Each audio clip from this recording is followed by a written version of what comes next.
உங்களை மாதிரி ஆள் இருக்கிற வரைக்கும் திமுகவை அசைத்திக்க முடியாது.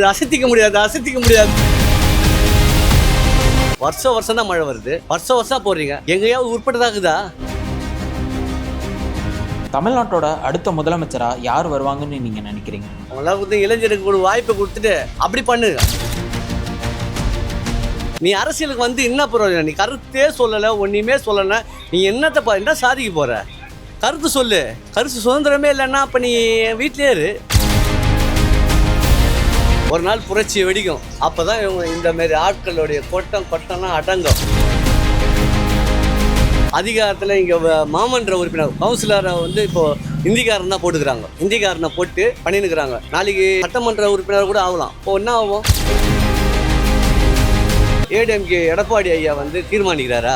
யார் தீர்மானிக்கிறா? பிஜேபி தான் தீர்மானிக்குது. அந்த இடத்துல பிஜேபி தான் வலுவாகிற மாதிரி இருக்குது.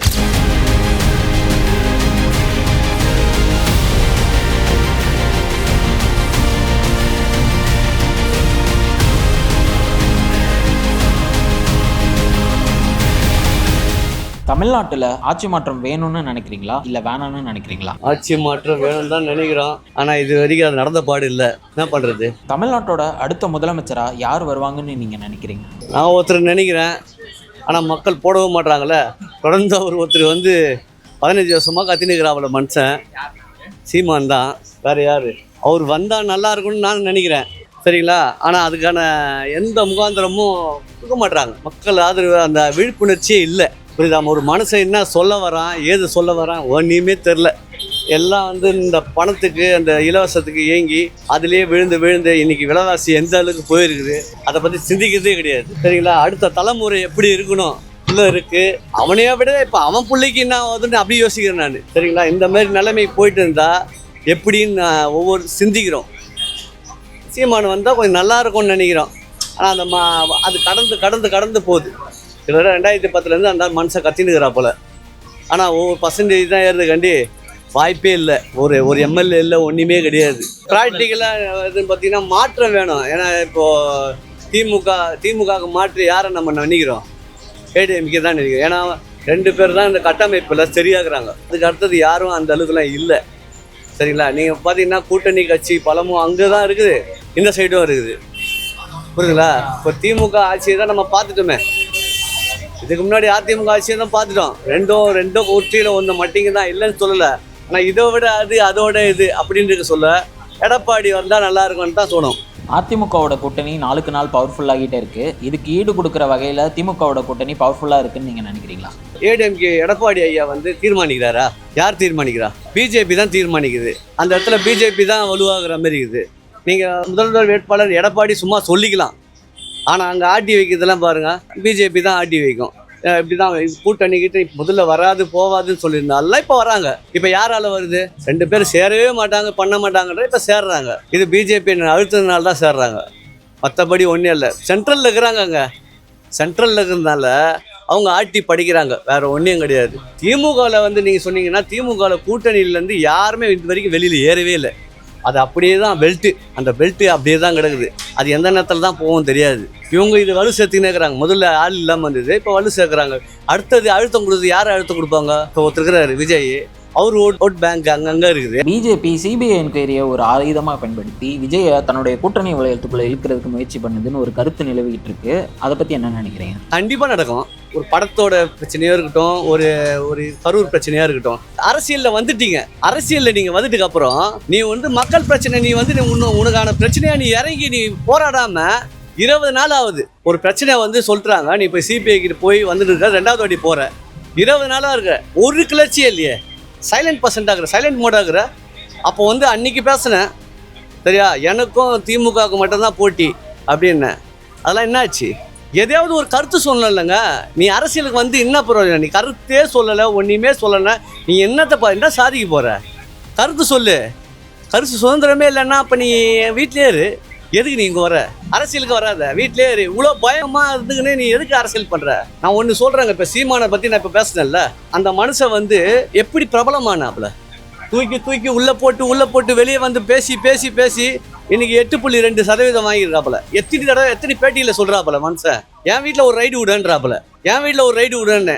எல்லா வீட்லேயே விட்டானுங்க. அவங்க வீட்டில் விட்டு ஒரு ஒரு ரைடு விட சொல்ல ஒன்றுமே இல்லை. புரியுதா? எல்லா புலனாய்வும் எல்லாமே வச்சுருக்கீங்களா, பண்ண வேண்டியது தானே, பண்ண முடியல. அந்த தில்லும் அந்த இதுவும் வந்து விஜய்க்கு வரணும். அவருக்கு வர்ற மாரி இல்லை.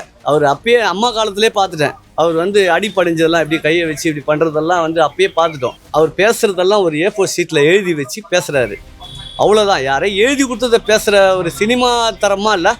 சினிமா தர இயக்குனர் வந்து அவர் சொல்கிறாரு, சரியா, இவர் பேசுகிறார், திரையில் பேசுகிறார். அதே மாதிரி தான் அரசியல்லையும் பண்ணுறாரு. வேறு ஒன்றுமே கிடையாது. அரசியல்ன்றது அப்படி இல்லை, இங்கேருந்து உள்ளேருந்து வரணும் வெளியில். சரியா? திடீர்னு ஒரு செய்தியாளர் சந்திப்புனா பேசணும். இப்போ நீங்கள் என்கிட்ட மைக்கு நீட்டுறீங்க, பேசலை, அந்த மாதிரி பேசணும். பேசாமல் நான் வந்து அங்கே பேசுவேன், நான் நேராக களத்தில் வரேன். நீ எங்கே இந்த களத்துக்கு வந்தார் அவர்? சொல்லுங்கள், ஒரு களத்தை சொல்லுங்கள். அவர் எதுக்காக போராடினார் ஒரு களத்தை சொல்லுங்கள். அவர் கட்சி தொடங்கி ஒன்றுமே இல்லையே. பனையூரில் தான் வந்து அங்கே யாராவது போராட்டினா அவங்க வலிச்சத்தில் வந்து பனையூரில் நிற்க வச்சு அவருக்கு நலத்திட்டம் இது பண்ணுறதும் செய்கிறதும் அப்படின்னு. எவ்வளோ பெரிய ஜாம்பவம்லாம் இருந்தாங்க. எம்ஜிஆர் அம்மாலாம் இருந்தாங்க. சரிங்களா? எல்லாருக்கும் புகழ் இருக்குது, சினிமா நட்சத்திரம் இருக்குது. எல்லாம் இறங்கி தான் வேலை பார்த்தாங்க. புரியுதா? அப்படியே வந்து நான் வந்து ஹெலிகாப்டர் தான் போயிட்டு பார்த்துட்டு காட்டா காட்டிட்டு தான் வருவேன் அப்படின்லாம் சொல்லலை. இறங்கி போனாங்க. ஒரு மழை வெள்ளத்தில் இறங்கி பண்ணாங்க. அந்த மாதிரி சொல்லுங்கள். விஜயகாந்த் சொல்கிறீங்களா, விஜயகாந்த் இருக்கார். அவர் வந்து ஆரம்ப கட்டத்துலேருந்தே நல்ல விஷயங்கள்லாம் மக்களுக்கான விஷயங்கள்லாம் பண்ணி சரி அரசியல் சாயத்தில் பேசி அதுக்கப்புறம் தான் அது வராப்புல. இவர் பண்ணதாவே ஏதோ ஒரு செய்தி இருக்குதா? எந்த செய்தியும் கிடையாது. அப்படியே சரி அரசியலில் தான் வந்து தொலைஞ்ச அப்போயாவது ஏதாவது இருக்கா? ஒன்றுமே கிடையாது. விஜயும் ஒரு கூண்டில் மாட்டின ஒரு கைதி மாரி தான். அந்த மாதிரி கைதியாக வந்து விஜய் வந்து ஒரு கூண்டில் மாட்டின கைதி மாதிரி தான் இப்போ CBI இதில் வச்சுருக்காங்க. இப்போது சரியா? அதில் யாரை மாட்டி விடுவாங்க தெரியாத வச்சுருக்கிறார், குழப்பத்தில் இருக்கிறாரு. அப்போ அவரும் அதே மாதிரி நீ அங்கே போ அப்படின்னு பிஜேபி சொன்னால் போய் தான் ஆகணும். அப்போ வந்து வலு சேரும். அவன் ஒரு கூட்டம் வச்சுருக்கிறான். சரிங்களா? இவங்கெல்லாம் சேர்ந்து ஒரு கூட்டம். வேறு என்ன ஆகும்? திமுக பாதகம் தான் ஆகும். வேறு ஒன்றும் இல்லை. திமுக என்ன சாதனையாக பண்ணிச்சு இந்த 5 வருஷத்தில்?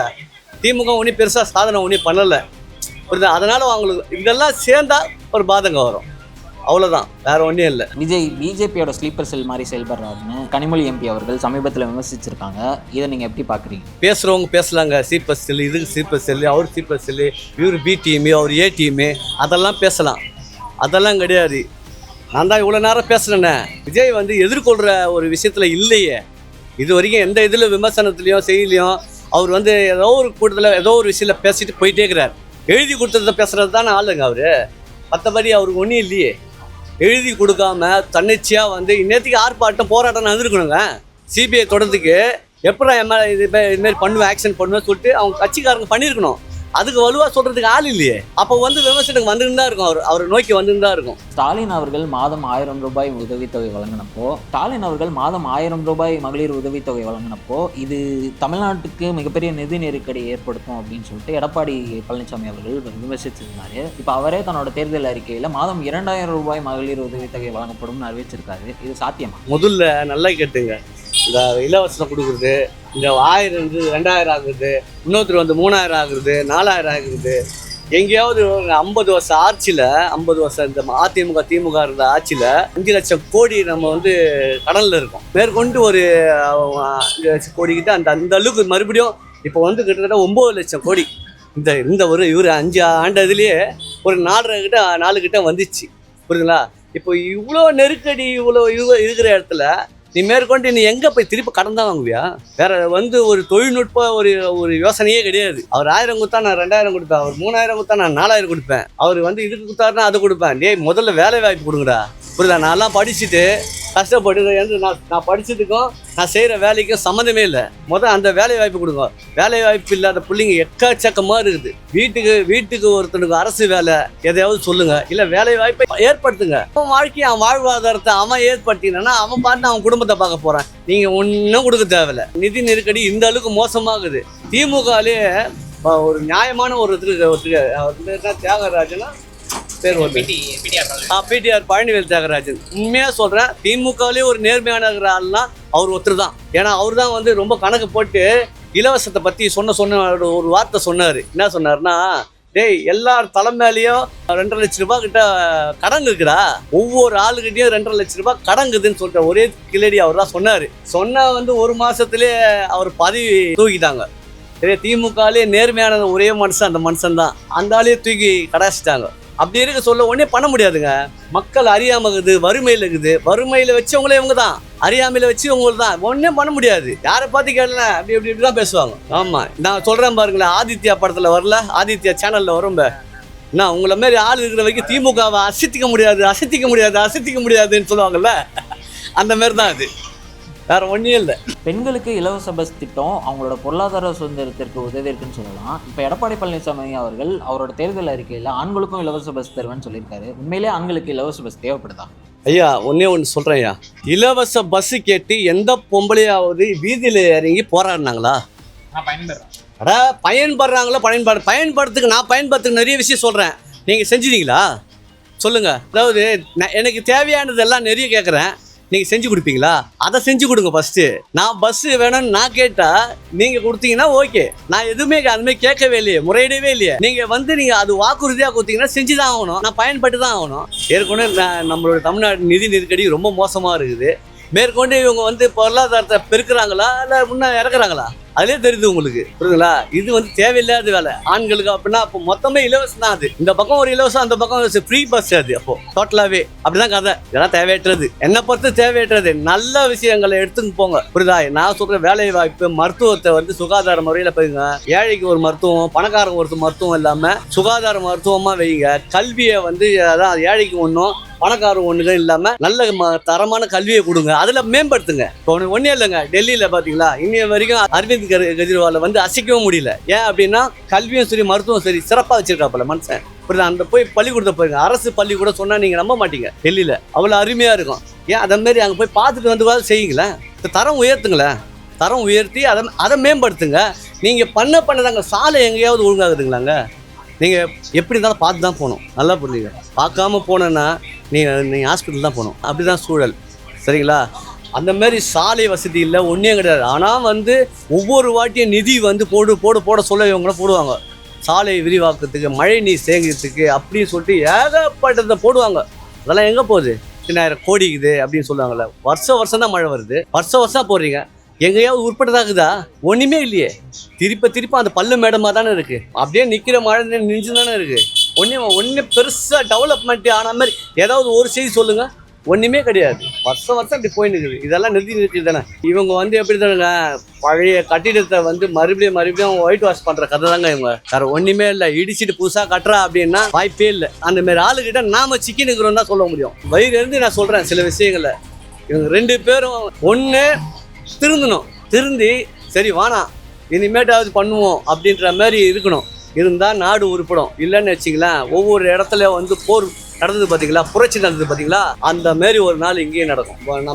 நம்ம வீட்டை விட்டு இன்னைக்கு இந்த சவுகார்பேட் இப்போ நிற்கிறோம் பார்த்தீங்களா, சவுகார்பேட் இங்கே வடநாட்டை சேர்ந்தவங்க முக்கால்வாசிக்கு மேலே வந்துட்டாங்க அதிகாரத்தில். இங்கே மாமன்ற உறுப்பினர் கவுன்சிலரை இப்போ இந்திக்காரன் தான் போட்டுக்கிறாங்க. இந்திக்காரனை போட்டு பண்ணினுக்கிறாங்க. நாளைக்கு சட்டமன்ற உறுப்பினர் கூட ஆகலாம். இப்போ என்ன ஆகும்? இப்போ இந்த இடம் அவங்களுடைய சொந்தமாகிடும். எங்கள் திருப்பூர்லாம் பார்த்தீங்கன்னா நம்மளே போட்டு அடிச்சாங்கல்ல, அந்த மாதிரி நாளைக்கு இந்த சவுகார்பேட்லேயே நடக்கும். அப்போ நம்ம ஆளுங்கள்லாம் கொதிச்சு எழுந்து என்னடா அப்படின்னா தான் உண்டு.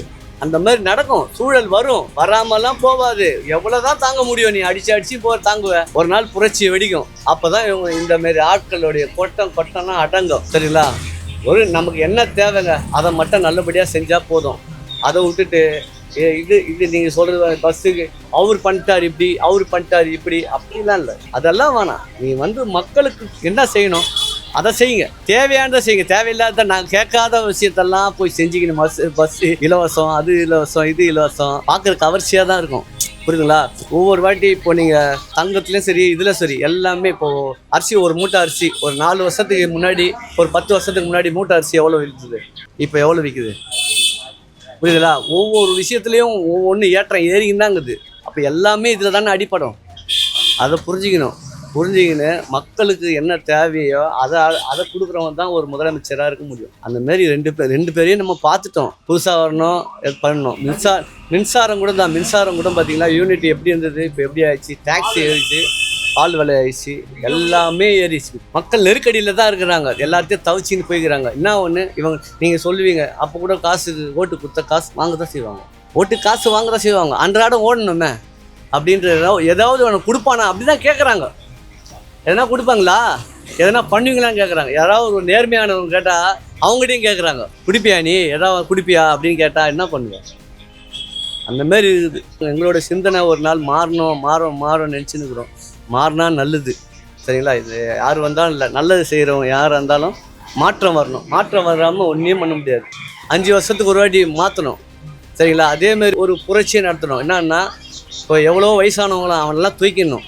இந்த 2 பேர் கட்சியில் வயசானவங்கள மறுபடியும் போட்டுனுக்குறாங்க. அவனுங்கெல்லாம் தூக்கணும், இளஞ்சீரை போடணும். எதுக்காக சொல்ல வரேன் தெரியுமா? இவனுங்க எம்எல்ஏ ஆகிடுவானுங்க, மினிஸ்டர் கூட ஆகிடுறான்னு வச்சிங்களேன். அதுக்கப்புறம் என்ன ஆகுதுமா, 2 வருஷம் செத்து போயிடுவானுங்க.